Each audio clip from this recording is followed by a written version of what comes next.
Marcus Whitfield pushed through the glass doors of the Cornerstone Diner at exactly 12:15, the same time he arrived every Tuesday and Thursday, his Italian leather shoes clicking against the black and white checkered floor with the kind of confidence that came from never having to check a price tag. The diner sat wedged between a law firm and a boutique marketing agency in downtown Seattle, its retro chrome exterior and neon sign a deliberate throwback that attracted both the nostalgia crowd and the lunch rush from surrounding office buildings. Marcus didn't care about the aesthetic. He came because the food was decent, the service was fast, and the location meant he could squeeze in a meeting over lunch without driving across the city. He slid into his usual booth by the window, the red vinyl seat creaking slightly under his weight, and immediately pulled out his phone to check his emails, barely registering the other patrons around him, the clatter of dishes, the hiss of the griddle, the low murmur of conversation that filled every diner during the lunch hour. Sophie Martinez had been working the lunch shift at the Cornerstone for 3 years now, long enough that she could navigate the narrow aisles between booths with a tray of plates balanced on one hand while refilling coffee cups with the other, her body moving on autopilot through the familiar choreography of taking orders, delivering food, clearing tables and managing the constant stream of customers who treated her either as invisible or as an obstacle between them and their meal. She noticed Marcus the moment he walked in because she always noticed him, not because she found him attractive or interesting, but because he was the kind of customer who made her job harder, the kind who snapped his fingers for attention, who complained if his water glass wasn't immediately refilled, who left exactly 15% tip no matter how good the service was, calculated to the penny. She grabbed a menu and a glass of ice water from the service station, tucking the worn paperback she'd been reading during her break under her apron, before approaching his booth, her face settling into the pleasant neutral expression she'd perfected over years of customer service, the smile that didn't quite reach her eyes but looked convincing enough to avoid complaints. Marcus glanced up from his phone as she approached, his eyes scanning her face for barely a second before returning to his screen, dismissing her presence as thoroughly as if she were part of the furniture, and Sophie felt that familiar twinge of irritation that she'd learned to swallow down like bitter medicine. She set the water glass on the table with perhaps slightly more force than necessary, the ice cubes clinking against the side, and Marcus finally looked up with the expression of someone whose valuable time was being wasted by incompetence, his jaw tight with impatience even though she'd arrived at his table less than 10 seconds after he'd sat down. The lunch rush was building now, the diner filling with the usual crowd of office workers, construction crews on break, and the occasional tourist who'd wandered in looking for authentic local flavor, and Sophie could feel the familiar pressure building in her shoulders as she mentally calculated how many tables she was juggling, how long until orders would start backing up in the kitchen, whether she'd have time to grab even 5 minutes to sit down before the afternoon shift started. Trickling in, Marcus ordered without looking at the menu. The same thing he always ordered, a club sandwich with no tomato, sweet potato fries instead of regular, and a Diet Coke instead of water, his words clipped and efficient as if he were dictating a memo to an assistant rather than speaking to another human being, and Sophie scribbled it down even though she'd memorized his order months ago, nodding and collecting the menu before turning toward the kitchen. She'd made it maybe 3 steps when his voice cut across the diner noise, sharp and commanding in a way that made her instinctively stop and turn back, her professional smile already sliding back into place even as her stomach tightened with annoyance, because she knew that tone, knew it meant he was about to make some demand or complaint that would add another small complication to her already complicated day. The corner of the paperback was still visible under her apron, and Marcus's eyes had locked onto it with the kind of focus people usually reserved for spotting a stain on someone's shirt, his expression shifting from impatient to something closer to amused disdain, and Sophie felt a flush of embarrassment creep up her neck even though she knew she had nothing to be embarrassed about, that reading on her break was perfectly normal and acceptable and none of his business whatsoever. Marcus leaned back in the booth, his suit jacket falling open to reveal a silk tie that probably cost more than Sophie made in a week, and he gestured toward the book with one manicured hand, his Rolex catching the light from the window behind him, and when he spoke his voice carried that particular tone of superiority that certain people used when they wanted to make sure everyone around them knew they were smarter, better, more sophisticated than whoever they were addressing. He asked her, what she was reading, but the way he asked made it clear he wasn't actually interested in the answer, wasn't looking for a genuine conversation about literature or shared interests. He was setting up for something, some comment or joke that would confirm his own cleverness at her expense, and Sophie felt her jaw tighten even as she maintained that professional smile that was starting to feel more like a mask with every passing second. She told him it was just something she'd picked up, trying to keep her answer vague and non-committal, hoping he'd drop it and let her get back to work. But Marcus wasn't finished, wasn't willing to let this small moment of perceived vulnerability pass without comment. He launched into what was clearly meant to be a humorous observation about how people in service jobs always seem to have these aspirations toward intellectual pursuit, how they'd be reading philosophy or classic literature, or self-help books as if reading during their break at a diner was somehow going to transform their lives or make them into something more than what they were. And his tone was so casual, so conversational, as if he genuinely didn't realize he was being insulting, as if he thought Sophie would laugh along with him at this clever insight into human nature. The other customers were starting to notice now, conversations pausing mid-sentence as people picked up on the tension radiating from Marcus's booth, that particular electromagnetic frequency of public humiliation that made everyone uncomfortable but also unable to look away. And Sophie could feel their eyes on her, could feel the weight of their attention adding to the burning sensation in her chest, the anger that was starting to override her professional training, her carefully maintained composure that she relied on to get through each shift without losing her mind or her temper. Marcus was still talking, warming to his theme now, something about how he'd seen so many waitresses and bartenders and retail workers with their little books and their big dreams, and how it was almost sweet in a way.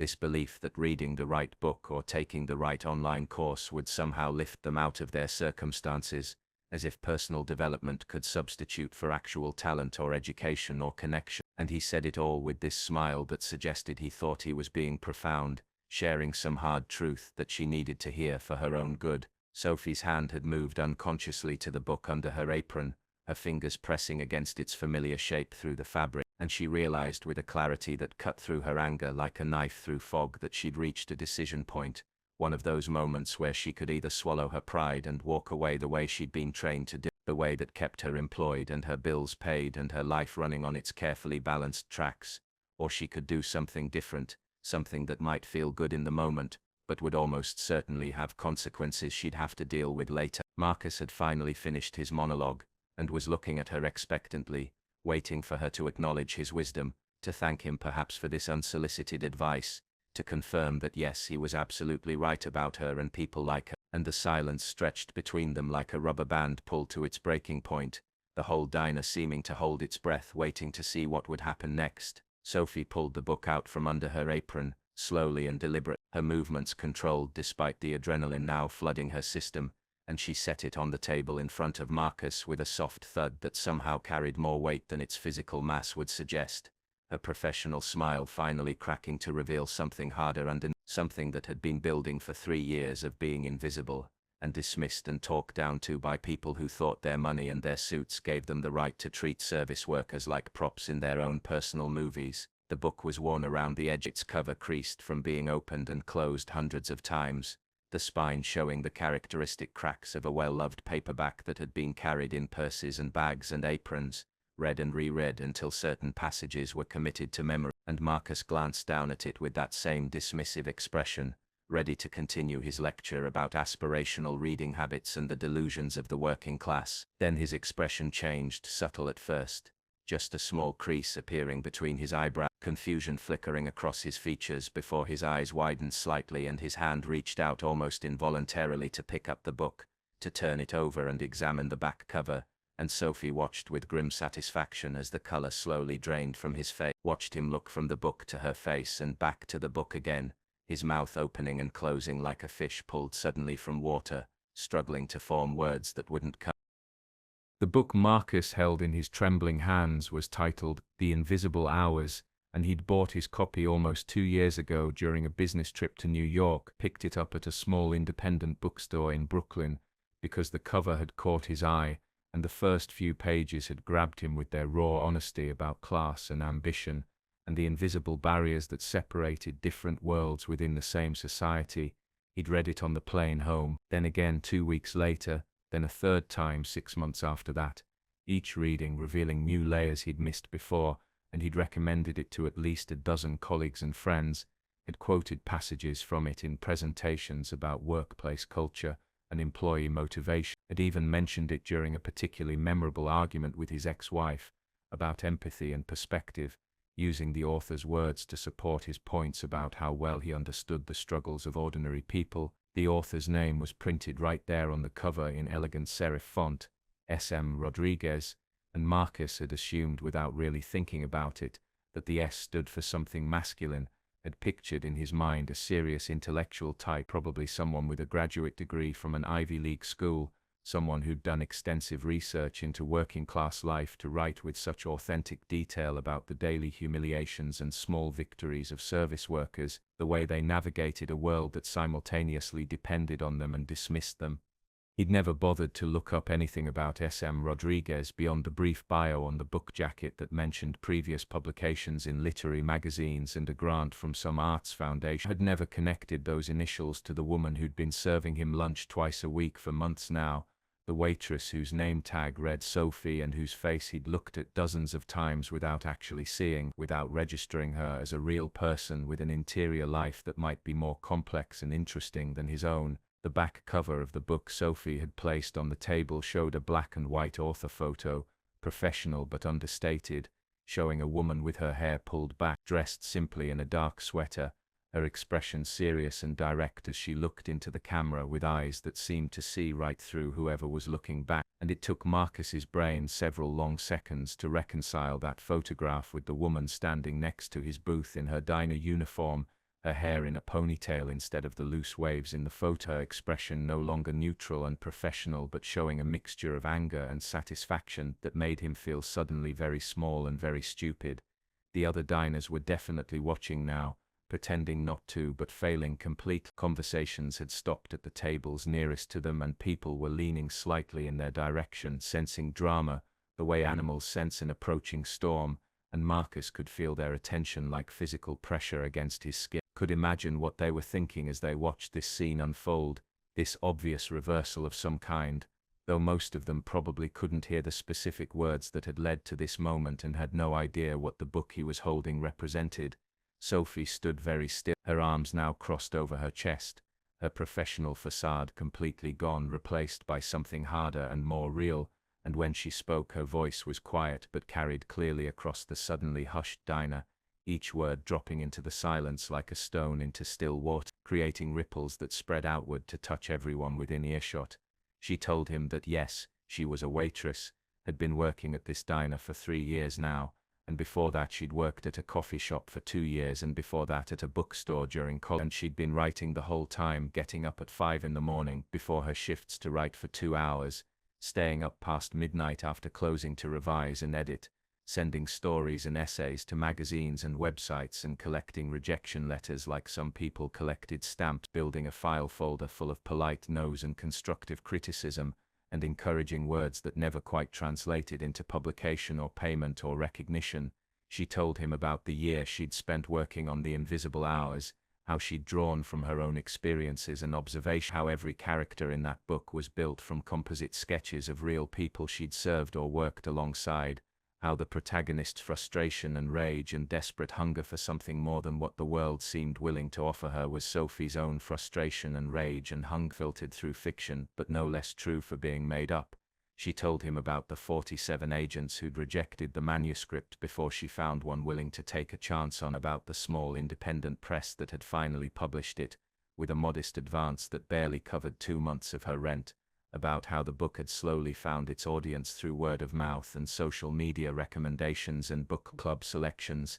selling steadily but not spectacularly, earning her enough in royalties to help with bills but not nearly enough to quit her day job, not yet anyway, maybe not ever if the publishing industry's economics worked the way they usually did for mid-list literary fiction. She told him that she'd seen him reading her book in this very booth about 6 months ago, had recognized the distinctive cover design from across the diner and felt a complex mixture of pride and resentment watching him turn the pages while waiting for his food. Pride that someone was reading and presumably enjoying her work, resentment that he had no idea the woman refilling his coffee had written the words he was absorbing, that in his mind she was just part of the scenery, as invisible as the title of her book suggested. All service workers were to the people they served. Marcus wanted to disappear, wanted the floor of the diner to open up and swallow him whole, wanted to rewind time by 15 minutes and simply not say anything about her reader, just order his food and eat his lunch and go back to his office without having revealed himself to be exactly the kind of person Sophie had written about in her book, the kind who looked through service workers instead of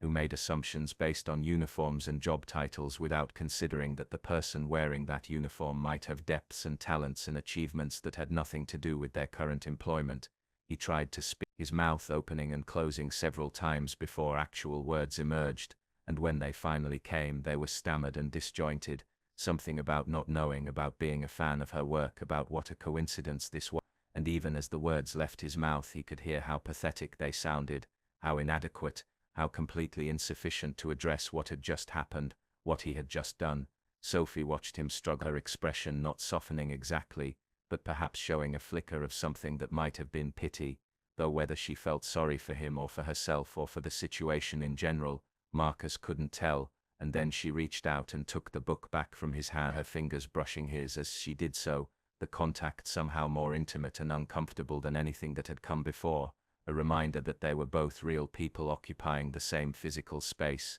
breathing the same air, existing in the same world despite having moved through it on such different tracks. The moments stretched and contracted simultaneously, feeling both endless and instantaneous, and then Sophie stepped back, the book once again tucked under her apron, her professional mask sliding partially back into place, though not quite fitting the way it had before, like a puzzle piece that had been slightly warped by heat and no longer clicked perfectly into its assigned spot. She told him his order would be up in about 10 minutes, her voice steady now controlled, and Marcus nodded mutely, unable to think of anything else to say, any way to salvage this situation or redeem himself in her eyes or in the eyes of the other diners who were now very obviously staring at him, their expressions ranging from amused to judgmental to curious about what would happen next. Sophie turned and walked toward the kitchen, her shoulders straight, her head up, moving with the same efficient grace she'd shown before, but with something else added now, some quality that made her seem more present, more solid, more impossible to ignore. And Marcus sat alone in his booth, feeling like he'd been stripped naked in public, every pretension and assumption and comfortable fiction he'd built around himself suddenly visible for the hollow constructs they were. He pulled out his phone again, staring at the screen without seeing it, his mind replaying the last 10 minutes on an endless loop, examining every word he'd said, every assumption he'd made, every moment where he could have chosen differently but hadn't, and the weight of his own obliviousness settled over him like a heavy coat he couldn't take off, warming him in the most uncomfortable way possible, making him sweat with shame and embarrassment that only grew more intense as the minutes ticked by, and his food still hadn't arrived and he remained trapped in this booth, with everyone in the diner knowing exactly what kind of person he was. The kitchen at the Cornerstone Diner was a cramped symphony of controlled chaos, stainless steel surfaces reflecting the harsh overhead lights, order tickets clipped to a rotating wheel above the flat-top grill, where Louis had been working lunch service for 15 years, his hands moving with mechanical precision as he flipped burgers and assembled sandwiches while simultaneously tracking 3 different timers in his head and monitoring the deep fryer, where sweet potato fries were crisping to golden perfection. Sophie pushed through the swinging door with perhaps more force than necessary, the pneumatic hinge making its familiar wheeze as the door swung shut behind her, and immediately the other staff members picked up on her energy, the way she was moving differently, the tension radiating from her like heat from the grill, and Tanya, who was working the salad station, looked up from the Caesar she was plating and raised her eyebrows in a silent question that Sophie answered by pulling out her book and slamming it down on the metal prep counter with a sound that made everyone in the kitchen turn to look. She told them what had happened in short, clipped sentences, her voice shaking slightly, not with tears but with barely controlled anger mixed with something that might have been exhilaration, the rush of adrenaline that came from finally standing up for herself instead of swallowing down another small humiliation, another casual dismissal, Another reminder that in certain people's eyes, she would never be more than her job title. Louis abandoned his burgers for a moment to come listen, wiping his hands on his apron, and Darren the dishwasher turned off the industrial sprayer so he could hear properly, and within seconds the entire kitchen staff had gathered around Sophie in a loose semicircle, their faces showing various degrees of shock and amusement and righteous anger on her behalf, as she recounted Marcus's comments about service workers and their aspirational reading habits, his tone, his assumption, his complete failure to recognize her despite having read and apparently loved her book. Tanya was the first to react, her laugh exploding out of her like a champagne cork, sharp and celebratory, and she reached out to pick up the book, turning it over to look at the author photo, comparing it to Sophie's face as if she still couldn't quite believe it even though she'd known Sophie for 2 years and had attended the small launch party Sophie had thrown when The Invisible Hours was first published, a gathering at a local bar with cheap wine and cheaper beer, and a reading that maybe 20 people attended, mostly friends and family, and fellow writers from the critique group. Sophie had joined when she first moved to Seattle. Tanya had read the book of course, had pressed her own worn copy into the hands of at least half a dozen people with fierce insistence that they needed to read it, that it captured something essential about what it meant to work in service while dreaming of something else, while building a creative life in the margins around shift schedules and aching feet, and the daily accumulation of small slights that either hardened you or broke you depending on what you were made of. Underneath, Louis wanted to know if Sophie had told the guy, if she'd revealed that she was the author, and when Sophie confirmed that yes, she'd put the book right in front of him and watched him put it together, watched his face change as he realized what he'd just done, Louis grinned and shook his head with something close to admiration, saying he wished he'd been out there to see it, that he would have paid money to watch some fancy businessman get taken down like that, brought face to face with his own prejudices and assumptions, forced to confront the fact that the woman he'd been casually insulting was more successful and talented than he'd probably ever be in whatever corporate bullshit job he pushed around all day. Darren pointed out that the guy was still out there waiting for his and a contemplative silence fell over the group as they all considered the implications of this, the various ways they could respond, the spectrum of possibilities ranging from professional service as usual to something more creative, more pointed, more satisfying in its pettiness. Sophie immediately vetoed any kind of food tampering, not because she particularly cared about Marcus's dining experience but because she wasn't about to risk her job or the diner's reputation, wasn't about to give anyone ammunition to dismiss her or reframe the situation as service staff behaving unprofessionally rather than a customer revealing himself to be an ass, and the others nodded in reluctant agreement even as they continued to brainstorm other options, other small ways to make Marcus's lunch memorable for all the wrong reasons. In the end they settled on perfect, impeccable, absolutely irreproachable service, the kind that was somehow more cutting than any obvious retaliation could have, the kind that highlighted exactly what Marcus had failed to see or appreciate, that demonstrated with crystal clarity the professionalism and skill that went into work he'd dismissed as beneath intellectual consideration, and Sophie felt a fierce rush of gratitude for her co-workers, for this makeshift family of people who showed up every day to do hard work for mediocre pay, and still managed to maintain their dignity and sense of humor and capacity for solidarity in the face of endless small indignities. Louis had Marcus's order up now, the club sandwich cut diagonally, and arranged artfully on the plate alongside a perfect pile of sweet potato fries, everything plated with the kind of care usually reserved for high-end restaurants, and Sophie picked up the plate along with a fresh Diet Coke, taking a moment to check her appearance in the steel surface of the refrigerator door, smoothing down any stray hairs, making sure her uniform was straight, composing her face into an expression of pleasant professionalism that gave away nothing of what she was feeling underneath. The kitchen door swung open and she stepped back out into the dining room, the noise level having returned mostly to normal, though she could still feel the residual attention from the earlier scene, people tracking her movement through the space with peripheral vision, probably disappointed that there wasn't going to be a dramatic second act to the confrontation they'd witnessed. Marcus was still in his booth, his phone in front of him but his eyes unfocused, staring at nothing, and Sophie noticed with some satisfaction that he looked deeply uncomfortable. His earlier confidence completely evaporated, his body language defensive and closed off, shoulders hunched slightly forward as if he could make himself smaller and less visible, and she felt a strange mixture of triumph and something else, something more complicated that might have been recognition or even a trace of unwanted empathy, because she knew what it felt like to be publicly humiliated, to have your worst assumptions about yourself confirmed in front of an audience, to realize you'd been walking around with your metaphorical fly down, and everyone had been too polite or too indifferent to tell you. She set the plate down in front of him with studied grace, the movements smooth and controlled, and told him to enjoy his meal, the words neutral and professional. And Marcus looked up at her with an expression that seemed to be trying to communicate something, apology maybe, or embarrassment, or a plea for some kind of absolution that Sophie had no interest in granting, and she met his eyes for just a moment, long enough to let him see that she was looking at him, really looking, seeing him completely in a way that he had consistently failed to see her, and then she turned and walked away before he could speak, before he could try to explain or apologize or make this interaction about his feelings instead of her experience.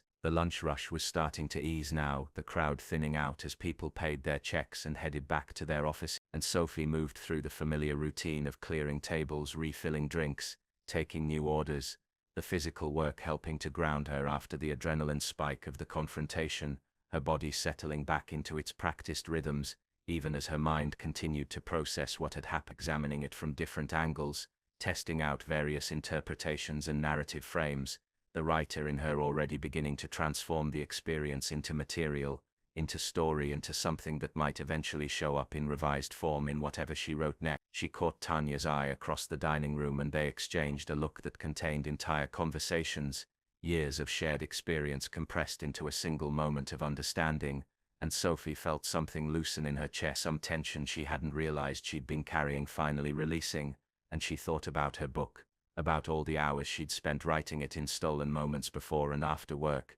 and about the fact that it was out there in the world now, being read by people like Marcus who might never make the connection between the words on the page and the person who served them coffee, and maybe that was okay, maybe that was even the point, that the work existed separately from her in a way that made it more powerful and more universal, that readers could find truth in it without needing to know anything about her circumstances or her day job or the specific details of her life that had fed into its creation.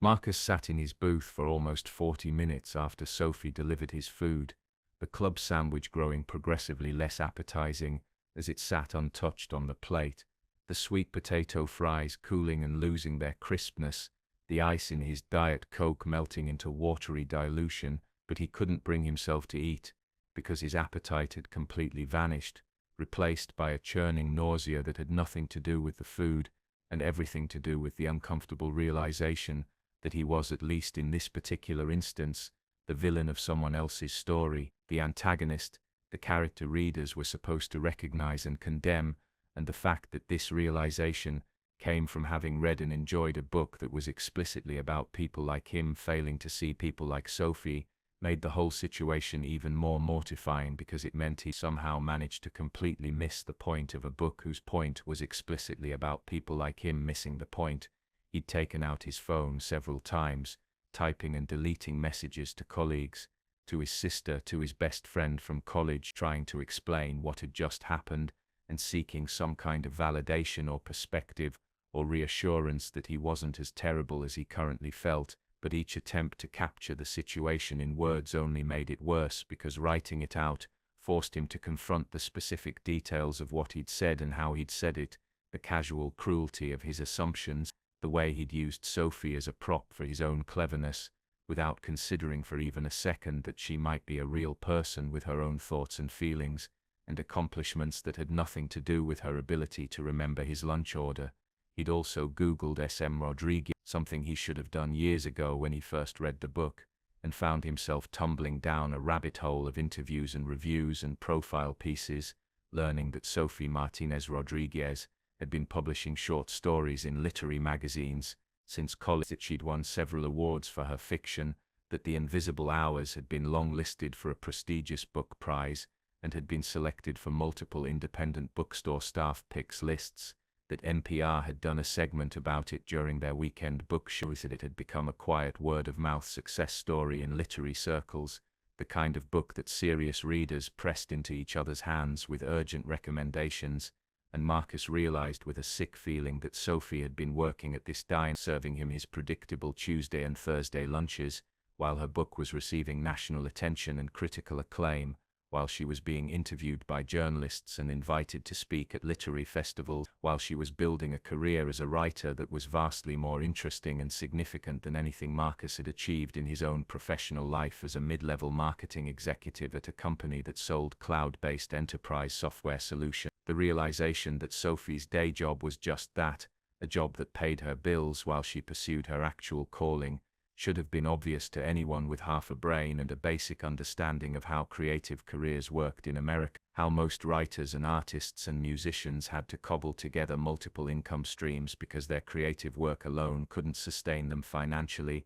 at least not until they reached some threshold of commercial success that very few ever achieve. And Marcus felt like an idiot for not understanding this, for not extending to service workers the same basic assumption of complexity and ambition that he automatically extended to anyone he met in a professional context, anyone wearing business casual or carrying a briefcase, or speaking the particular dialect of corporate jargon that signaled membership in his own social and economic class. He thought about all the times he'd complained to colleagues about the service at various restaurants or coffee shops, the times he'd been impatient with cashiers who were moving too slowly, the times he'd treated customer service representatives as if they were intentionally trying to ruin his day, rather than just doing a difficult job under probably terrible conditions. And while he'd always thought of himself as basically a good person, someone who tipped well and said please and thank you, he was beginning to understand that basic politeness wasn't the same thing as actually seeing people, actually recognizing their full humanity, actually extending to them the same courtesy and respect he expected for himself. And this understanding felt like a door opening in his mind, letting in a draft of cold air that made him uncomfortable but that he couldn't close now that he'd noticed it was there. Sophie passed by his booth several times during those 40 minutes, attending to other tables, clearing dishes, delivering checks, and each time Marcus wanted to say something to her, wanted to apologize properly, wanted to explain that he wasn't usually like this, that he was actually a thoughtful person who cared about social justice and inequality and all the things her book addressed. But he knew that anything he said would sound defensive and self-serve, would be more about making himself feel better than about acknowledging what he'd done or taking responsibility for it, and so he stayed quiet, letting her do her job without adding the burden of his need for absolution to her already full plate. And maybe that was the first actually decent choice he'd made all day. Eventually he forced himself to eat some of the sandwich, not because he was hungry but because leaving it completely untouched would draw even more attention and potentially waste food. And he mechanically chewed and swallowed without tasting anything, his mind spinning through an endless replay of the scene at his booth, analyzing it from every angle, wondering what the other diners had thought, whether anyone had recorded it on their phone, whether he was about to become one of those viral videos where entitled people get their comeuppance in public. And while part of him worried about the potential professional consequences if this story got out, a larger part of him felt like maybe he deserved whatever consequences came, like maybe that was just accountability, facing the social cost of having said and thought things that were harmful even if he'd never intended harm, even if he'd thought he was just making conversation, just being witty, just passing the time with someone whose inner life he'd never seriously considered. The check came eventually, delivered by Tanya rather than Sophie, and Marcus noticed this detail, understood it as a mercy of sorts, Sophie choosing not to make either of them navigate another awkward interaction, and he paid with his credit card, leaving a tip that was significantly more than his usual calculated 15%, not because he thought money could somehow make up for what had happened, but because it was literally the only thing he could do in this moment that had any material impact. And even as he signed the receipt, he felt how inadequate the gesture was, how it didn't address anything real, didn't change anything fundamental about the interaction or about his own patterns of thought and behavior that had led to it. He gathered his things and stood to leave, his legs slightly shaky, and as he walked toward the door he saw Sophie at the far end of the diner, taking an order from an elderly couple, her face animated and warm as she laughed at something the old man was saying. And Marcus understood with piercing clarity that this was who she'd always been, that her warmth and intelligence and full humanity had been present every single time he'd interacted with her. He'd just never bothered to look for it, had never asked the kinds of questions that would have revealed it, had never extended to her the basic curiosity and interest he showed to people whose jobs or circumstances he considered more worthy of his attention. And this realization followed him out of the diner and into the bright Seattle afternoon, the sun suddenly too harsh, the street noise too loud, everything feeling slightly wrong and off balance, as if the world had shifted a few degrees on its axis while he wasn't paying attention. And maybe it had, or maybe he was just finally noticing what had been there all along, finally seeing what he'd trained himself not to see, and the discomfort of that sight was something he was going to have to sit with for a while, something he couldn't undo or explain away or resolve with a single grand gesture, something that required the harder work of examining his own assumptions and changing his own patterns and actually following through on the theoretical values he'd always claimed to hold, but had apparently failed to practice in the specific, daily, unglamorous moments that actually matter.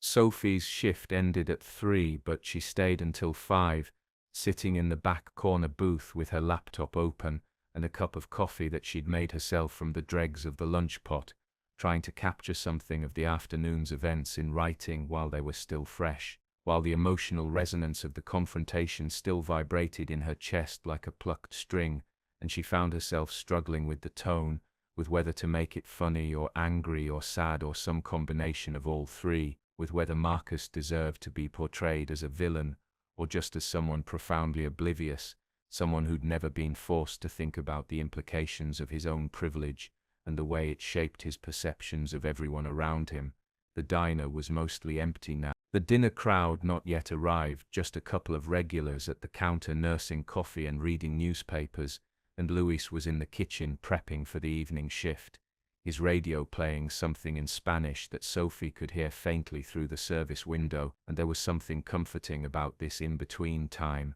this transition space where she wasn't quite on the clock but wasn't quite off it either, where she existed in a liminal zone that belonged neither to work nor to her personal life, but to something else, some third category that felt uniquely hers. She'd been thinking about Marcus's face when he recognized the book, the way his expression had cycled through confusion and comprehension and horror in the space of maybe 5 seconds, and she felt guilty about how much satisfaction she'd taken from that moment, how it had felt good in a way that probably wasn't entirely healthy, to watch someone squirm under the weight of their own assumptions, and she wondered what that said about her, whether it meant she was petty or vindictive or just human, just someone who'd been pushed too many times, and had finally pushed back and was now processing the complex emotions that came with standing up for yourself after years of strategic silence. Her phone buzzed with a text from her agent, Maria Chen, who Sophie had been working with for almost 3 years now, through the long slog of trying to sell The Invisible Hours, and then through the publication process, and now through the early stages of whatever came next. And Maria was checking in about the new manuscript, the collection of interconnected short stories Sophie had been working on for the past 18 months, asking if Sophie was still on track to deliver it by the end of the year, and Sophie stared at the message for a long moment before responding, because the truth was she wasn't sure if she was on track, wasn't sure if the stories were working, wasn't sure if she was writing them for the right reasons, or if she was just trying to recapture whatever magic had made The Invisible Hours successful and finding only pale imitations of her earlier voice, echoes of themes she'd already explored rather than new territory worth mapping. She typed back something non-committal about making progress and needing a few more months to revise, and Maria responded almost immediately with encouragement and understanding, reminding Sophie that the sophomore project was always the hard, that every writer struggled with following up a successful debut, that Sophie should trust her instincts and write what felt true rather than what felt commercial or expected, and Sophie appreciated the sentiment even as she felt the familiar pressure of those expectations, the weight of having achieved something and now needing to prove it wasn't a fluke, that she could do it again, that she deserved the limited attention and resources and opportunities that had come her way. The thing about today's confrontation with Marcus that kept nagging at Sophie wasn't the satisfaction of having called him out or the validation of being recognized as more than just a waitress. It was the uncomfortable recognition of her own complicated relationship with her day job, with the way she'd internalized some of the same hierarchies and assumptions that Marcus had expressed so bluntly, the way she sometimes felt ashamed of wearing a diner uniform even though she knew intellectually that all work had dignity, that service jobs required real skills and emotional labor and physical endurance that deserved respect, and she wondered if maybe that's why Marcus's comments had cut so deep,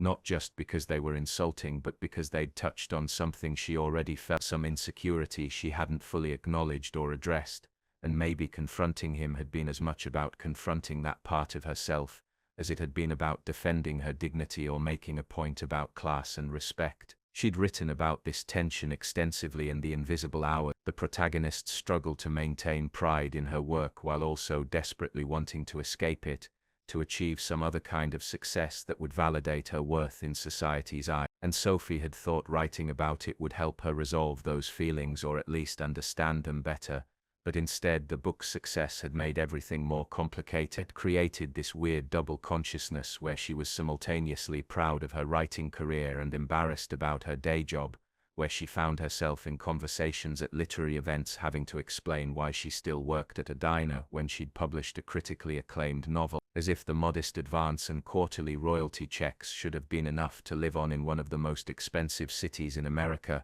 as if choosing financial stability over the risky freedom of trying to write full-time made her less serious or less committed to her craft. Tanya came out from the kitchen where she'd been helping with prep work, sliding into the booth across from Sophie without asking, and she'd changed out of her uniform into jeans and a sweatshirt, her hair down now instead of pulled back, and she looked tired in the way everyone looked tired at the end of a long shift. That bone-deep weariness that came from being on your feet for 8 hours, from smiling at strangers, from negotiating the constant low-level stress of service work where any mistake could result in a complaint or a bad tip or a lecture from a customer about how easy your job supposedly was. Tanya asked Sophie what she was writing and Sophie closed the laptop, not ready to share these particular thoughts, not ready to expose the self-doubt and ambivalence she was working through. And instead she asked Tanya about her own plans, about the nursing school applications she'd been working on, and Tanya's face lit up the way it always did when she talked about her goals,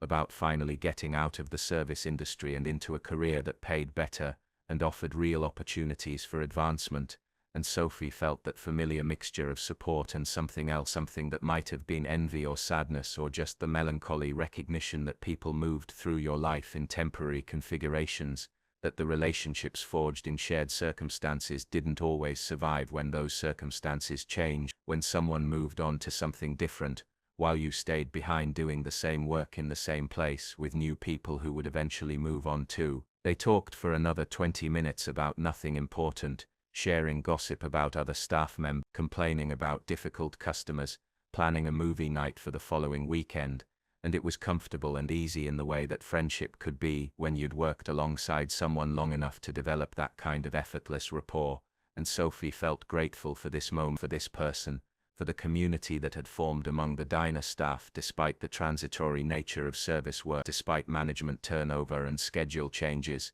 and people constantly coming and going as they pursued other opportunities or moved to other cities or just burned out and quit without notice. And she thought about how this too was something worth writing about, this particular kind of working-class solidarity that existed in spaces like diners and retail stores and warehouses, relationships formed not through shared interests or social compatibility, but through shared circumstance, through the bonding that happened when you worked hard together under difficult conditions. And maybe that was more real and more valuable than the professional networks Marcus probably cultivated, where relationships were primarily transactional, primarily about what you could do for each other, rather than about genuine human connection forged in the trenches of daily survival.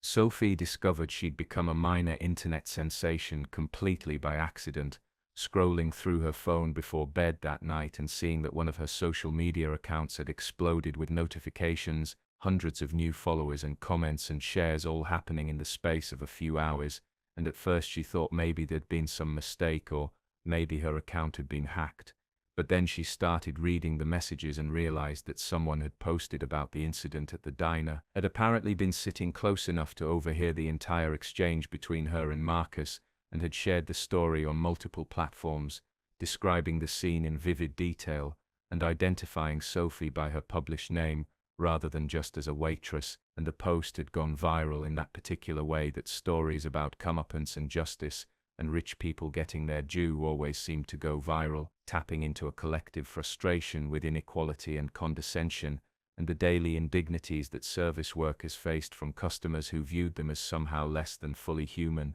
The original poster had been largely sympathetic to Sophie, framing the story as an inspiring example of someone standing up for themselves, of the intersection between class assumptions and creative work, of the way society undervalued certain types of labor while overvaluing others. But the comments section had quickly devolved into the usual internet chaos, with people arguing about everything from tipping culture to the economics of the publishing industry, to whether Sophie should quit her job now that she was clearly famous. And reading through the threads, Sophie felt simultaneously validated and exposed, grateful for the support but also deeply uncomfortable with having a private moment transformed into public entertainment, into content for strangers to consume and debate and use as a launching point for their own agendas and arguments that had nothing to do with her actual experience or circumstances. Some commenters were sharing their own stories of being underestimated or dismissed because of their jobs, service workers and retail employees, and freelancers all chiming in with variations on the same theme of being treated as invisible or incompetent by customers who assumed their current employment defined the totality of who they were. And Sophie found herself reading these testimonials with a mixture of solidarity and sadness,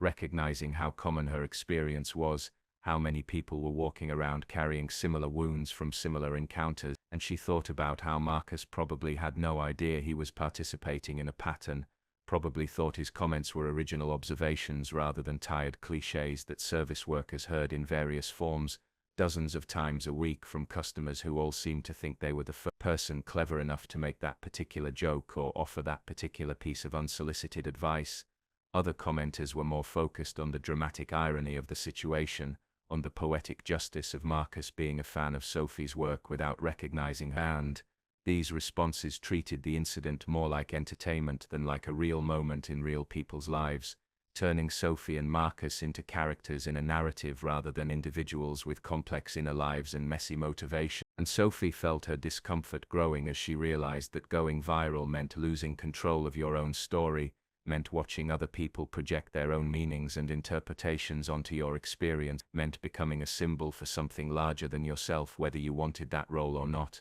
There were also inevitably the negative responses, the people who thought Sophie had been unprofessional or rude, who argued that she should have just ignored Marcus's comments and done her job, who suggested that she was being overly sensitive or looking for attention, who questioned whether the incident had even happened the way it was being described or whether Sophie had exaggerated or fabricated details to make herself look better. And these comments stung in a different way because they touched on Sophie's own doubts, on the question she'd been asking herself about whether her reaction had been appropriate, whether she'd handled the situation with grace, or if she'd just made everything worse by refusing to let Marcus's comments slide the way she'd let hundreds of other thoughtless comments slide over the years. She wanted to respond to these critics, to explain the full context, to defend herself against accusations of unprofessionalism or attention-seeking, but she knew from experience that engaging with hostile comments online was always a mistake, that it only fed the algorithm and extended the drama, and made you look defensive regardless of how reasonable your responses were. And so she forced herself to close the app and put her phone down and take several deep breaths while trying to remember that internet discourse was not real life, that the opinions of strangers who knew nothing about her beyond a single anecdote should not have the power to shake her sense of self or make her second-guess her own experiences. Her phone rang then, Maria's name appearing on the screen, and Sophie answered with trepidation, already knowing that her agent had seen the viral posts and was calling to discuss strategy or damage control or whatever the appropriate response was when your client unexpectedly became the main character of the internet for a day. And Maria's voice was excited rather than concerned, talking quickly about opportunity and momentum and how they could potentially leverage this attention to drive more sales of the invisible hours and raise Sophie's profile in ways that would be beneficial for her career. And Sophie listened with growing unease as Maria outlined various possibilities, suggesting interviews, maybe a think piece for a major publication about class and creativity and the invisible lives of service workers, maybe even pitching a TV adaptation of the book now that Sophie had demonstrated she had the kind of compelling personal narrative that made for good media. And Sophie wanted to interrupt, wanted to say that she didn't want to be known as that waitress author, didn't want her entire brand built around this one incident, didn't want to spend the next year doing interviews about her day job instead of her writing, but Maria was on a roll, seeing angles and opportunities that Sophie couldn't bring herself to appreciate because she was too busy feeling like she'd lost something, like her privacy and her agency had been compromised by forces beyond her control, by the viral machinery of the internet that ground people up into content and spit them out as cautionary tales or inspirational stories or entertainment, without much regard for what those people actually wanted or needed. Eventually Sophie managed to interject, telling Maria that she needed time to think, that she wasn't ready to make any decisions about how to respond to the attention, that maybe the best strategy was to let it die down naturally rather than feed it by doing interviews or writing essays, and Maria made a sound of reluctant agreement, reminding Sophie that they should at least prepare a statement in case any legitimate media outlets reached out, something brief and professional that thanked people for their support without giving too much detail or extending the news cycle. And Sophie agreed to this compromise because it felt manageable, felt like maintaining some minimal level of control over a situation that had already spiraled well beyond what she'd anticipated when she'd set that book down on Marcus's table earlier in the day. After they hung up, Sophie sat in her dark apartment, the only light coming from the screen of her laptop on the coffee table, and she thought about the disconnect between how she'd expected to feel after standing up to Marcus, and how she actually felt now, the way the satisfaction of that moment had been complicated and diluted by everything that came after, by the public nature of what should have been a private confrontation, by the way her story had been taken from her and remixed and redistributed, until it barely resembled what had actually happened, until she barely recognized herself in the various versions people were sharing, and she wondered if this was just part of being a writer in the age of social media, if you had to accept that once you put yourself out there in any way your life became material, became subject to interpretation and commentary and appropriation by anyone with an internet connection and an opinion, and maybe that was the real cost of whatever success she'd achieved, not the time or the energy or the emotional labor of the work itself, but this surrender of boundaries, this loss of the right to keep certain parts of yourself private and unexamined by the public eye. Marcus showed up at the Cornerstone Diner at 7 in the morning, on Wednesday, 3 days after the incident, wearing jeans and a sweater instead of his usual business attire, carrying a hardcover copy of The Invisible Hours that he'd bought from the independent bookstore near his apartment, along with a handwritten letter that he'd revised at least a dozen times before finally accepting that there was no perfect way to apologize for being a condescending ass, and that any attempt to craft the ideal apology was just another form of making the situation about his own feelings rather than about the harm he'd caused.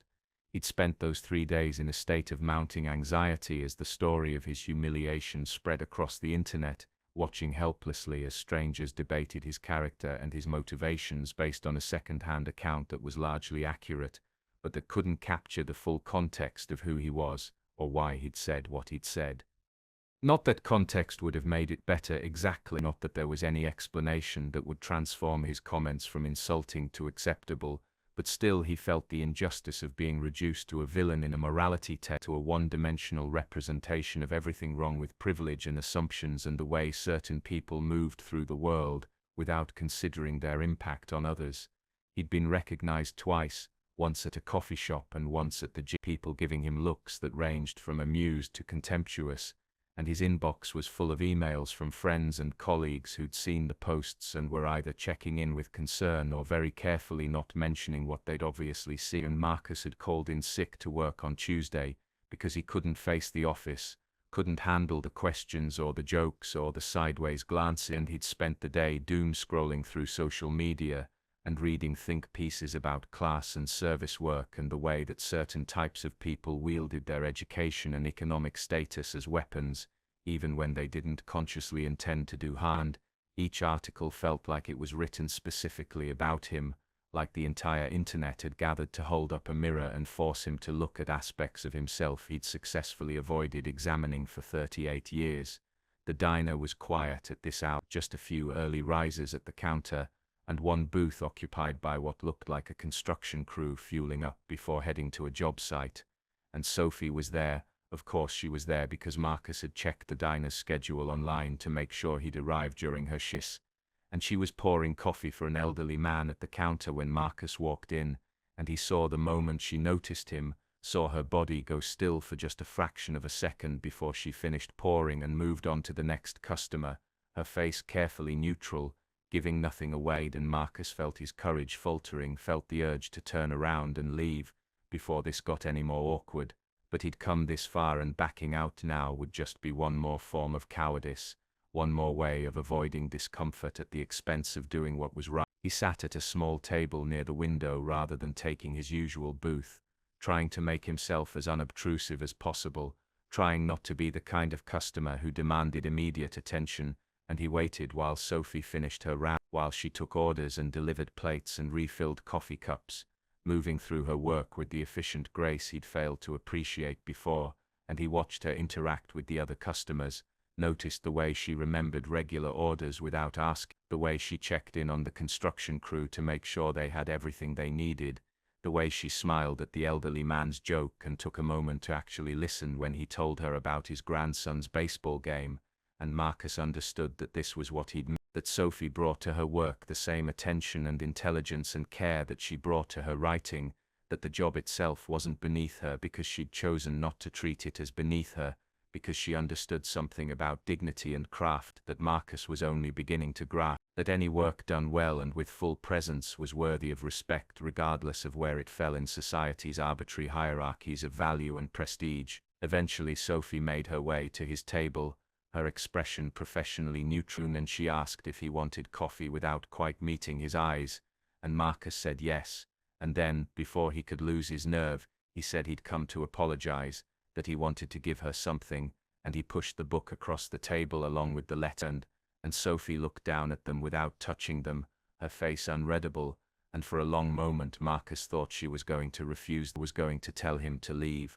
or to take his apology and his guilt and his desperate need for absolution somewhere else, because she had work to do, and no obligation to make him feel better about his own behavior. But then she picked up the book, turning it over to look at the cover, and Marcus saw her notice that it was a new copy, saw her eyebrows raise slightly, and he explained quickly that he'd wanted her to sign it, that his original copy was at home, and he'd realized it would be inappropriate to ask her to sign a book he already owned, as if that would somehow make up for what he'd said, as if her signature could transform his relationship to her work or to her as a person. So he'd bought a new copy thinking he could ask her to sign it, and then maybe donate his old copy to the library or give it to a friend, and he was rambling now, nervous and aware that he was nervous, and Sophie was just watching him, letting him talk himself into a corner. And finally he stopped, and there was silence between them, the diner noise filling the space, the clatter of dishes, and the hiss of the griddle, and the low murmur of other conversations. And Sophie said she'd read the letter and think about the book, her voice carefully neutral, not committing to anything, not giving Marcus the easy out of immediate forgiveness. And he nodded, accepting this, recognizing that it was more than he deserved and exactly what the situation required, that real apologies didn't come with guarantees of acceptance, you had to offer them without expectation, and then live with whatever response you received. Sophie took his order, coffee and toast, simple enough that it wouldn't require multiple trips to his table, and she walked away, leaving the book and letter sitting there. And Marcus felt simultaneously relieved that the worst part was over, and anxious that he still didn't know how she would respond, whether his apology would mean anything to her or if it would just be another burden, another piece of emotional labor she'd have to process on top of everything else she was dealing with. And he thought about the viral posts, about how his moment of thoughtlessness had become Sophie's problem in multiple ways, had exposed her to public attention she might not have wanted, had complicated her life in ways he couldn't fully understand or address with a simple apology. And maybe that was the real lesson here, that actions had consequences that rippled outward in unpredictable ways, that you couldn't take back words once they were spoken, or undo harm once it was done. You could only acknowledge it, and commit to doing better, and then actually follow through on that commitment in all the small daily choices that revealed what you truly believed about other people and their worth. And Marcus wasn't sure he was capable of that kind of sustained change, wasn't sure if people really transformed or if they just became slightly better at recognizing and correcting their worst impulses, but he supposed that was the work, that was what growth looked like, not dramatic revelations but incremental adjustments to deeply ingrained patterns. And maybe 3 days ago he would have dismissed that as too slow or too difficult or not worth the effort, but 3 days ago he'd thought he was a good person who understood class issues because he'd read a book about them, and now he understood that understanding and practicing were two entirely different things, that you could have all the right theoretical positions and still treat people badly in practice, and maybe acknowledging that gap was the first step toward actually closing. Sophie didn't read Marcus's letter until her break at 9:30, carrying it and the book to the back booth where she usually sat, during the 15-minute intervals when she was technically off the clock, but still effectively at work, still available if things got busy, still in her uniform and ready to jump back in if needed. And she opened the envelope with hands that were steadier than she'd expected, her earlier anger having cooled into something more like curiosity mixed with cautious skepticism, because she'd received apologies before from customers who'd behaved badly, and they usually fell into predictable categories, either overly dramatic self-flagellation that was more about the apologizer's feelings than about addressing the actual harm, or defensive explanations that were really just excuses wrapped in the language of remorse. And she was curious which category Marcus's apology would occupy, whether he'd surprise her or confirm her expectations. The letter was 3 pages, handwritten in neat block print that suggested he'd taken time with it, and Sophie appreciated this detail, the fact that he'd written by hand rather than typing something up, because it meant each word had required physical effort, had required commitment in a way that digital text didn't. As she began reading, she felt her skepticism soften slightly because the letter wasn't what she'd expected, wasn't full of excuses or self-pity. It was thoughtful and specific, acknowledging not just what he'd said, but the assumptions underlying what he'd said, the pattern of behavior it represented, the ways his privilege had shaped his perceptions without him even realizing it. And he referenced specific passages from The Invisible Hours, passages that dealt with exactly these issues, and Sophie realized he'd reread the book after their encounter, had gone back to examine it with new eyes, looking for what he'd missed the first time. And there was something moving about this, about the evidence of someone actually doing the work of examining their own blind spots rather than just feeling bad about being called out and waiting for the discomfort to pass. Marcus wrote about his childhood, about growing up in a family where both his parents were professional, where education and achievement were assumed rather than struggled for, where he'd never had to work a service job because his parents had given him money for expenses during college and helped him with his first apartment after graduation. And he wrote about how he'd thought he understood class, because he'd taken sociology courses and read the right books and donated to progressive causes, but he'd never actually examined the daily practice of his own assumption, had never considered how the abstract principles he claimed to believe in translated into his interactions with people whose economic circumstances were different from his own. And he wrote that seeing Sophie's book, recognizing her as the author, while simultaneously processing what he'd just said to her, had been like having a curtain pulled back, like suddenly seeing the stage machinery that made possible the comfortable illusion of his worldview. And he knew this was probably a pretentious metaphor, but it was the closest he could come to describing the vertigo of that moment,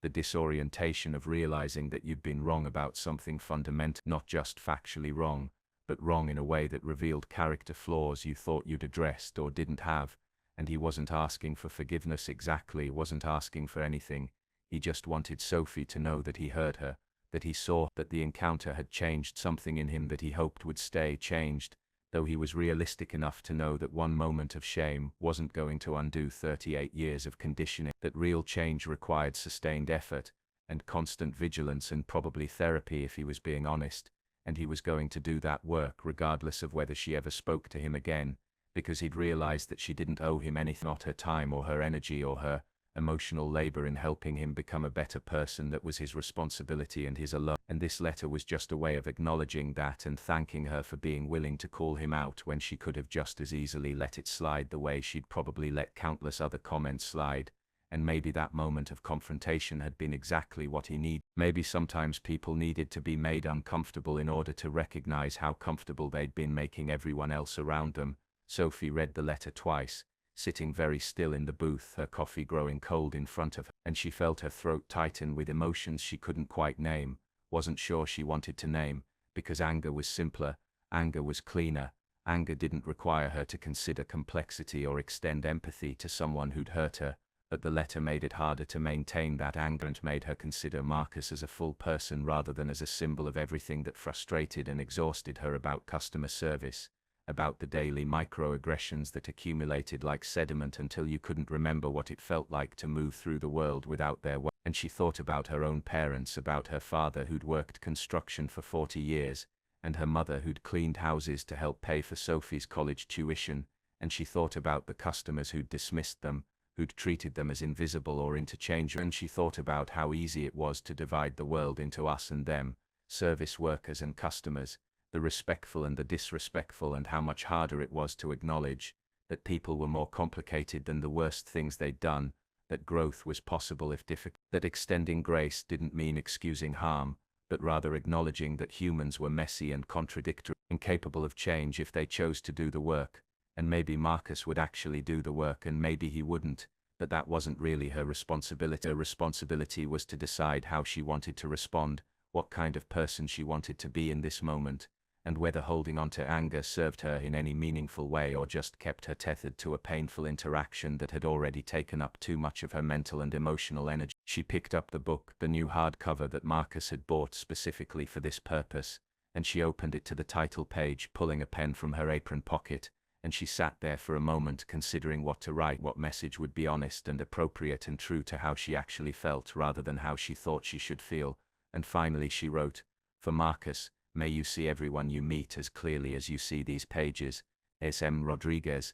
and she signed her name with a flourish, the signature she'd developed after the book came out, more formal than her usual scrawl, the author signature that was both her and not her, both authentic and performed, and she thought about how many versions of ourselves we carried around, how she was Sophie the waitress and S. Rodriguez the author and Sophie Martinez the daughter and friend, and person with dreams and fears and contradictions that couldn't be contained by any single role or identity, and maybe that was the real insight her book had tried to capture, that people were always more than what they appeared to be, always exceeding the categories we tried to fit them into, always surprising us if we were willing to pay attention, willing to look beyond our assumptions and actually see who was standing in front of. She carried the book back to Marcus's table, where he was sitting with his cold toast and his phone face down on the table as if he'd decided not to distract himself this time, to actually be present in this space rather than mentally somewhere else. And she set the book down in front of him without saying anything, and he looked up at her,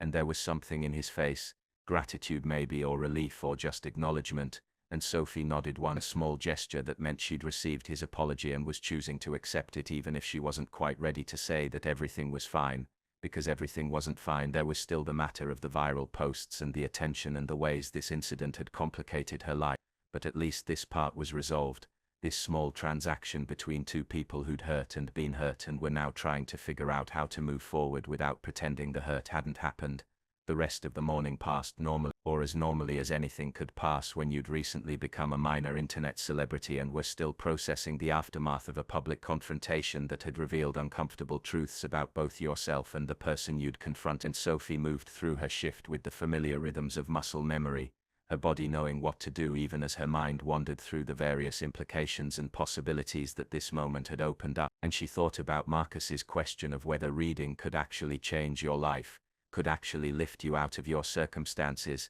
and she realized the answer was both yes and no, that her had changed her life in material ways, had given her some financial security and professional credibility and opportunities she wouldn't have had otherwise, but it hadn't fundamentally altered who she was or what she believed in or how she moved through the world. She was still the same person who'd started writing stories in spiral notebooks during her breaks at the coffee shop 7 years ago, still motivated by the same desire to capture something true about the experience of being human, being invisible, being more than people saw when they looked at you. And maybe that was enough. Maybe the real transformation wasn't about escaping your circumstances but about finding meaning and dignity within, about insisting on your own complexity and humanity regardless of whether anyone else recognized it. And maybe that's what her book had done for her, had forced her to articulate that, insist, to make it real and permanent in a way that changed how she saw herself even if it didn't change how the world saw her. And maybe that was the real gift of writing, not fame or money or validation from strangers,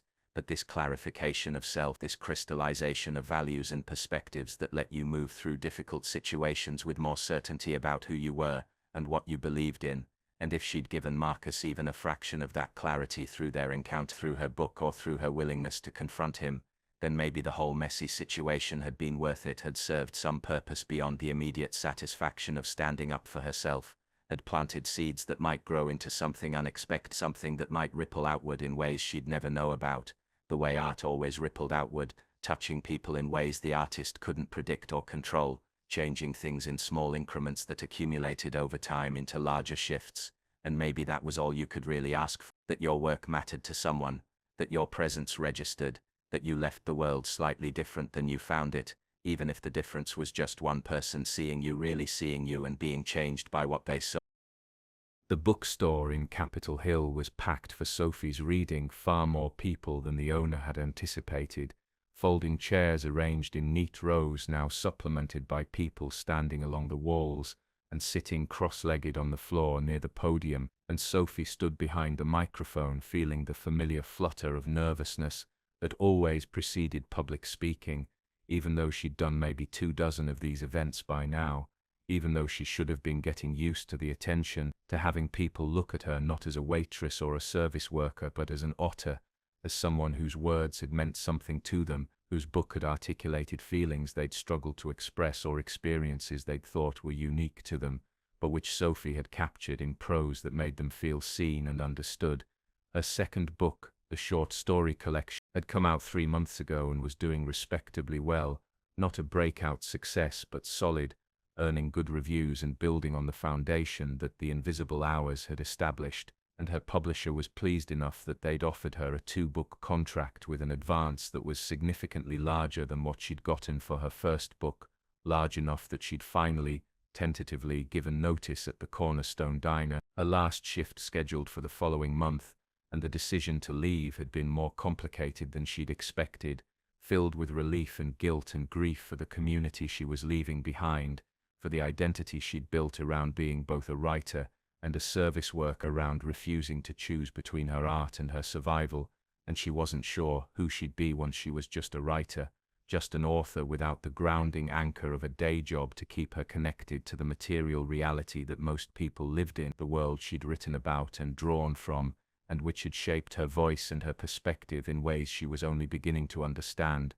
Maria was in the audience, sitting in the second row, and Sophie could see her agent's encouraging smiles, the subtle thumbs-up gesture that was meant to calm Sophie's nerves, and scattered throughout the crowd were familiar faces, Tanya and Louis and some of the other diner staff who'd come support her, friends from her writing group, people from the Seattle literary community who'd embraced her after The Invisible Hours came out, and toward the back, almost hidden behind a pillar, Sophie spotted Marcus, and she felt a complicated swirl of emotions at seeing him there, and surprise and discomfort, and something that might have been appreciation because he'd shown up, had made the effort to come even though she hadn't invited him, even though their relationship since the incident had been minimal and carefully neutral. Brief exchanges when he still came to the diner for lunch, polite but distant, as if they'd both agreed without discussing it that maintaining some boundaries was necessary, as that you couldn't force friendship or connection from a moment of conflict, no matter how transformative that moment had been for both of them. In the months since their confrontation, Sophie had watched Marcus's behavior shift, subtle changes that she'd noticed during his continued Tuesday and Thursday lunches, the way he now asked servers their names and used them, the way he made eye contact and said genuine thank yous, the way he waited patiently when service was slow instead of showing impatience, the way he left better tips and didn't complain about minor mistakes. And while Sophie didn't know if these changes extended beyond the diner, beyond spaces where he might run into her, she wanted to believe they did, wanted to believe that people were capable of sustained growth, even if the evidence was limited, even if human nature tended toward regression and comfort. And seeing him in the bookstore audience felt like confirmation of something, like proof that their encounter had mattered in ways that extended beyond that single afternoon, that it had initiated a process that was still unfolding, still rippling outward in concentric circles, whose full extent neither of them could yet see. Sophie read from her new collection, choosing a story about a bartender navigating grief and family expectations, while pouring drinks for strangers who told her their problems without asking about hers, and as she read she felt herself settle into the words, felt her nervousness ease as the familiar rhythm of her prose took over, and she looked up occasionally from the page to see faces in the audience nodding, or smiling, or showing the particular expression people got when something they were hearing resonated deeply, struck some chord of recognition or truth, and this was the part of being a writer that she loved most. These moments of connection, where language bridged the gap between separate consciousnesses, where her interior experience became transmissible, became something that others could access and recognize and make their own. She thought about all the hours she'd spent writing in the early mornings before work, the sacrifices and compromises and sheer stubborn persistence required to create these moments, and she felt proud in a way that had nothing to do with sales numbers or reviews or professional validation. Proud, simply because she'd done what she'd set out to do, had taken the invisible and made it visible,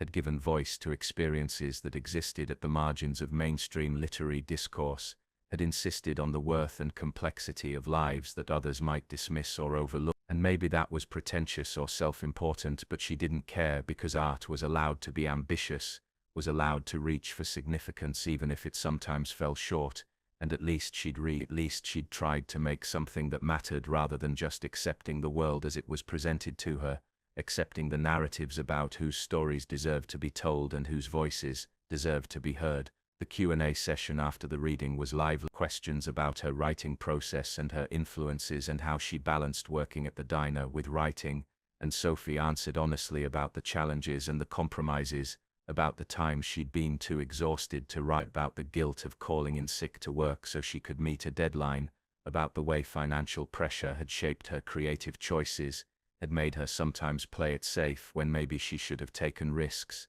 and she could see people leaning forward, disengaged not just with her as a writer but with the practical realities of trying to build a creative career in an economy that didn't value or support art unless it generated significant profit. And someone asked the inevitable question about the incident with Mark, about whether it had been as dramatic as the internet made it seem, and Sophie paused before answering, choosing her words carefully, saying that the moment had been real and had mattered, but that it had also been complicated, that reducing it to a simple story of comeuppance missed the nuance, missed the fact that people were capable of growth and change, missed the ways that class and privilege operated not just through obvious cruelty, but through countless small unexamined assumptions that shaped how we moved through the world and how we treated each other. And she saw Marcus shift in his seat at the back of the room, saw something change in his posture, though whether it was discomfort or gratitude or relief she couldn't tell from that distance, couldn't read in the dim lighting and through the crowd of bodies between them. After the event ended and Sophie had signed books for the long line of people waiting with worn paperbacks and pristine hardcovers and e-readers for her to personalize with dedication, after she'd posed for selfies and answered more questions and accepted congratulations and words of encouragement, after most of the crowd had filtered out into the Seattle evening, leaving just a handful of people chatting near the front of the store, Marcus approached, hovering at the edge of her peripheral vision until Sophie acknowledged him with a nod, an invitation to come closer, and he did, moving with an uncertainty that was so different from the confident stride he'd had when he used to walk into the diner, and Sophie felt a pang of something, not quite sympathy but recognition, understanding what it felt like to be unsure of your welcome, to not know if your presence was wanted or merely tolerated, and she set down the pen she'd been using to sign books and gave him her full attention, the least she could do after he'd made the effort to come, after he'd continued to show up in small ways over the past months, demonstrating through action rather than words that he was trying to do better, to be, even when it would have been easier to just find a different lunch spot and avoid the uncomfortable reminder of his own failures. Marcus congratulated her on the reading,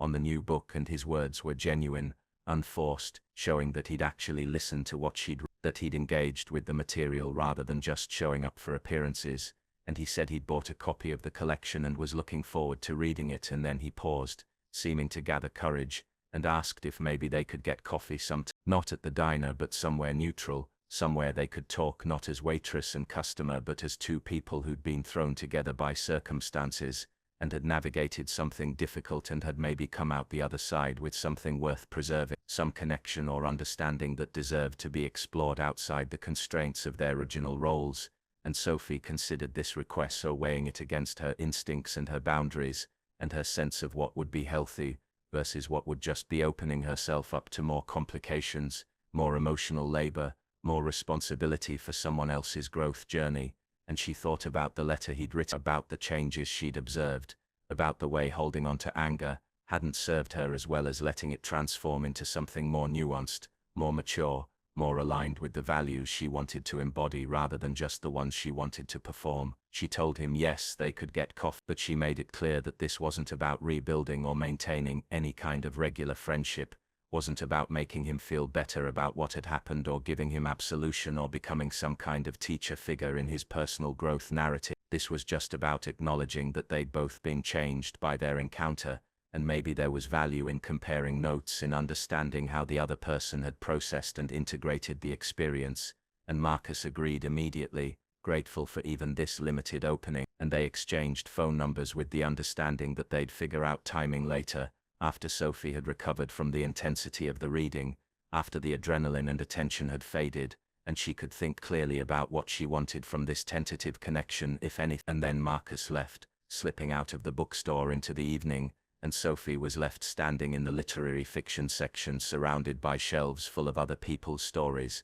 other voices that had fought their way into other writers who'd transformed their pain and observation and imagination into art that would outlive them, that would continue speaking long after they were gone. And she thought about legacy, about what it meant to leave something behind, to contribute to the ongoing human conversation about who we were and how we lived and what mattered. And maybe her contribution was small, maybe her books would be forgotten within a generation or even less, but right now, in this moment, they existed, they mattered to at least some people, and that was enough. That was more than she'd dared hope for when she was 22 and working at that coffee shop and writing bad stories in a notebook during her breaks, dreaming of a future that had seemed so impossibly distant then, and which had somehow, through persistence and luck and the strange alchemy of talent, meeting opportunity, become her present reality.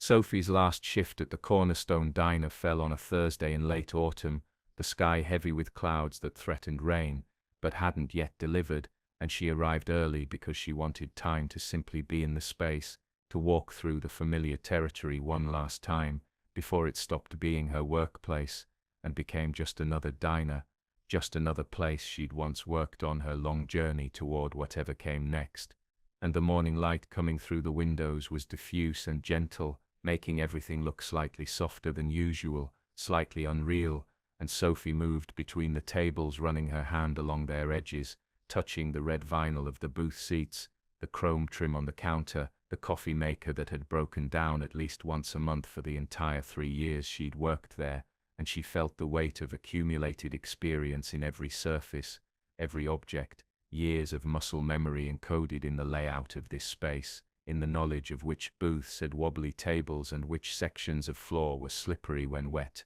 and exactly how many steps it took to get from the kitchen to the far corner table when you were carrying a full tray. The other staff members were treating it like any other shift or trying to, but there was a current of emotion running underneath the normal routines, the jokes and complaints and casual gossip, because everyone knew this was a transition point, knew that Sophie leaving meant something had changed, that the configuration of their workplace family was being rearranged. And while people came and went all the time in the service industry, this felt different because Sophie wasn't leaving for another restaurant or because she'd gotten fed up, or because she'd failed at something. She was leaving because she'd succeeded, because she'd built something outside these walls that was big enough to sustain her, and that success was both inspiring and unsettling, a reminder that the diner was supposed to be temporary, that most people who worked there had bigger dreams they were postponing, or had given up on, and Sophie's departure forced everyone to confront their own stalled ambitions,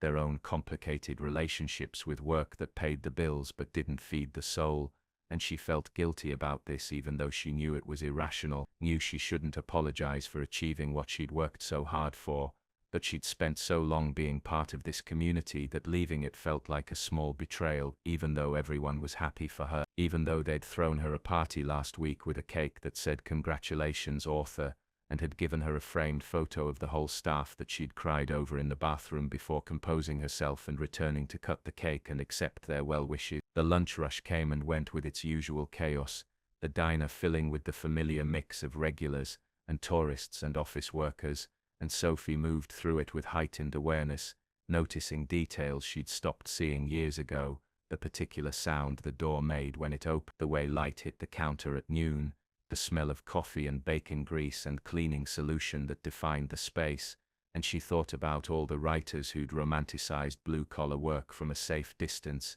who'd written about the dignity of labor without actually labor, without understanding the specific weight of serving food to people who sometimes treated you with respect and sometimes didn't, who sometimes saw you and sometimes looked right through you. And she'd tried in her writing to capture not just the romance but the reality, not just the dignified moments but the degrading ones, not just the solidarity but the pettiness and exhaustion and soul-crushing repetitiveness that came with any job you did for too long. And she hoped she'd avoided the trap of either mythologizing or dismissing work that was genuinely hard and genuinely necessary, work that kept the world running but that the world rarely acknowledged or valued appropriately. And maybe that was the best thing her writing could do: not change policy or shift economic structures, but simply bear witness, simply say, this happened, these people existed, their experience mattered, and let readers decide what to do with that information, how to let it change them or challenge them or confirm what they already suspected about the world and their place in it.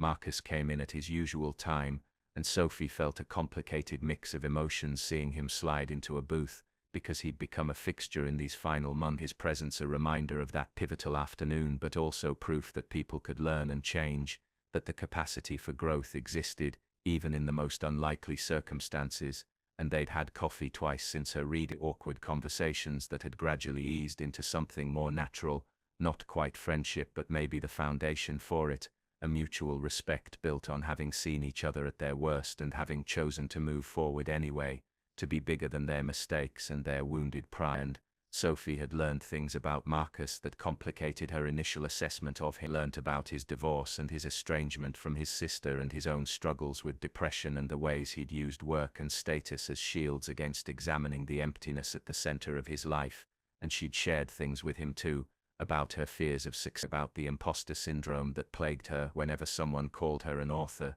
about the guilt of leaving behind people who'd supported her when success was still theoretical. And these exchanges had been valuable in ways she couldn't fully articulate, had helped her process her own transition, her own identity shift from service worker, who wrote, to writer who used to work in service. And maybe that's what Marcus represented now, a mirror that let her see herself more clearly, someone whose change reflected and validated her own growth, whose willingness to be uncomfortable and vulnerable gave her permission to do the same. She brought him his usual order without asking, and he looked up from his phone with a smile that was warm and genuine, and he said he couldn't believe this was her last day, that the diner wouldn't be the same without her. And Sophie appreciated the sentiment even as she recognized its irony, that for most of her time working here Marcus hadn't noticed her as an individual at all. She'd been interchangeable with any other server, and only the confrontation had made her real to him, had forced him to see what had been there all along. And maybe that was the human condition in miniature. We missed so much, walked through our lives half blind to the people and possibilities around us, and it took something dramatic, some crisis or conflict or moment of grace, to shake us awake, to make us actually look at what we'd been seeing without perceiving. And the tragedy was that most people never got that wake-up call, never had their comfortable assumptions challenged,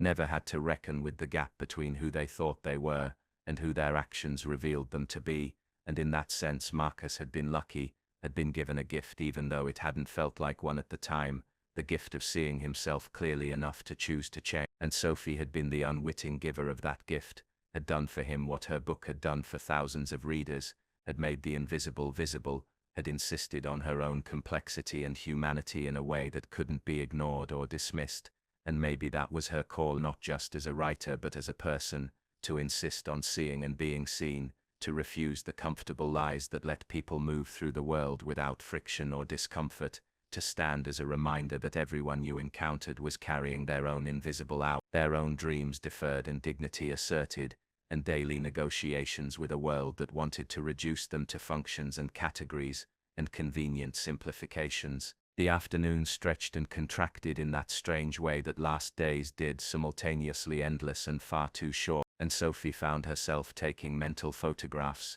trying to capture moments she knew she'd want to remember. Tanya making a joke that had the whole kitchen laughing, Louis teaching the new line cook his particular method for timing multiple orders simultaneously, Darren taking his break outside and smoking a cigarette while staring at the Seattle sky with an expression of profound contentment, and these were her people, her community, and even though she'd see them again, would meet up for drinks and stay in touch on social media and maybe even feature them in future stories with their permission, she knew that something was ending here. Some chapter of her life was closed, and she felt the bittersweet ache of that ending, even as she looked forward to what came next, to the freedom of being able to write full-time, to wake up without an alarm and work at her own pace, to pursue projects that might not be commercially viable but that fed her creative curiosity, travel for research or just for pleasure, to live the life she'd been building toward for almost a decade. And she thought about her younger self, the 20-year-old who'd moved to Seattle with 2 suitcases